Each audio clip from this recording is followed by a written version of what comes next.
This is Dr. Mark Rohde, and today's topic is striving for well-being.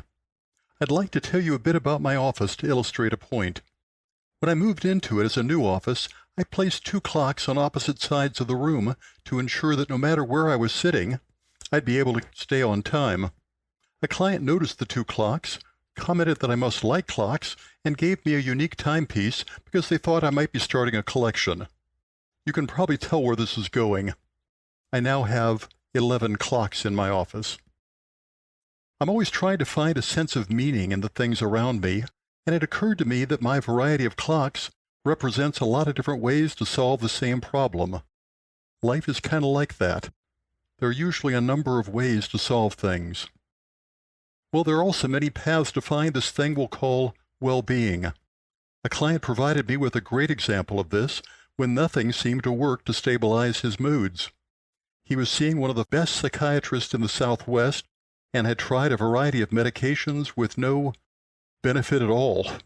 Some of the medications clearly made things worse. He was depressed, anxious, had little energy, and felt awful most of the time. And then gradually things got better, significantly better. While I would like to say that my talent as a psychologist worked a miracle, the truth is that my client made a number of very significant lifestyle change that I believe account for the emotional and behavioral change. There were 8 points to the changes that he made, and I offer them now as a potentially useful option to you. Nutrition.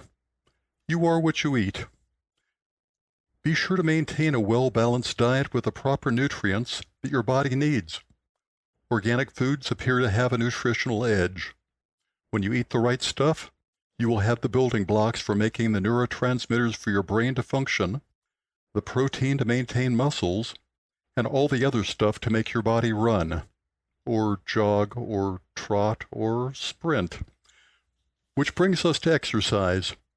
You may have noticed that your body is loaded with muscles, joints, connective tissue, and all sorts of parts that are designed for movement. In order to maintain the multiple systems within your body, you've got to use them. Modern humans just don't seem to get enough movement. You've heard it before, use it or lose it. But it's not just muscles that you lose if you ignore exercise, because movement promotes our intellectual abilities as well as our behavioral and emotional adjustment. Try to get at least 30 minutes of exercise a day, but do something, even if it's just 10 minutes a day walking the dog. Speaking of behavior, one of the most critical behaviors that we can engage in revolves around social interaction. Humans, in contrast to lizards, skunks, and armadillos, are social animals. When our relationships are rewarding, our sense of well-being is enhanced. Psychological research studies have reported that positive relationships are the single most positive predictor of happiness. And the more solid relationships we have, the better. 2 points here. If you have conflictual relationships, you probably want to figure out how to fix them. And second, be sure to socialize every day. Mahatma Gandhi once said, "The best way to find yourself is to lose yourself in the service to others."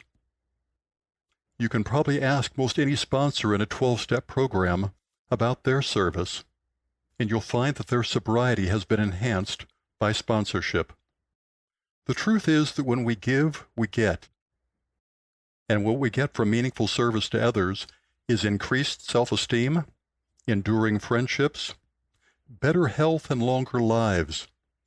Go out of your way to be kind to those around you.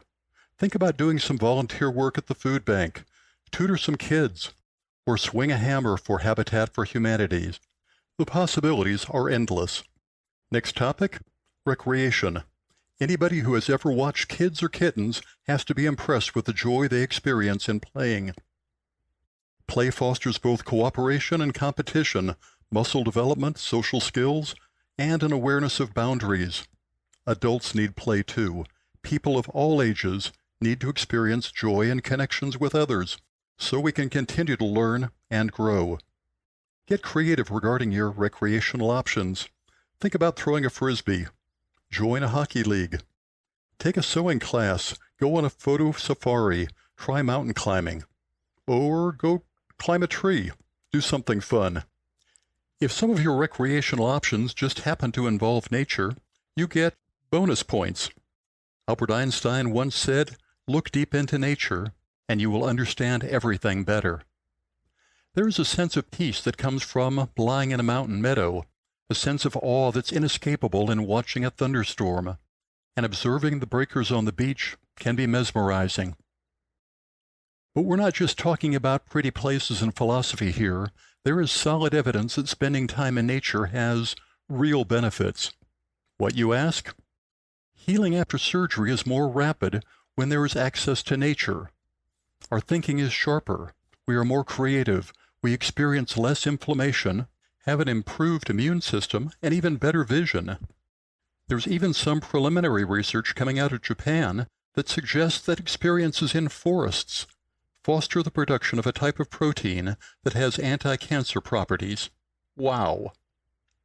Knowing how to relax is another part of being an effective human being. Many of us find that nature is a great place for relaxation, but relaxation can happen everywhere. You might need to learn how to relax. Yoga can be relaxing. Meditation is soothing. Deep breathing reduces stress. Listening to music can reduce anxiety. And swimming is relaxing for others. A hot shower or a jacuzzi provides other options. Find different ways to lower your stress level. For some people, wrapping their head around religion or spirituality is challenging, but for many, faith in something greater than themselves is an important source of comfort. For those who identify with a specific religion, their religious community provides love, a sense of forgiveness, and an always-ready support system. Spirituality tends to be more individualistic, but still represents a connection to a higher power, usually involves a search for meaning, and may include meditation and a deep appreciation for our place in the environment. Oh, one last thing. The client that I mentioned earlier recently graduated with honors and is doing well at an internship that may well become his dream job. I'm very proud to know him. Life has no guarantees, but in regularly practicing the 8 points that I've discussed, he does a better job than most at creating a balanced life. Most of us would do well to follow his example. For more information about this approach, go to 8waystowellbeing.com. Use the number 8 in the website address. Thanks for listening.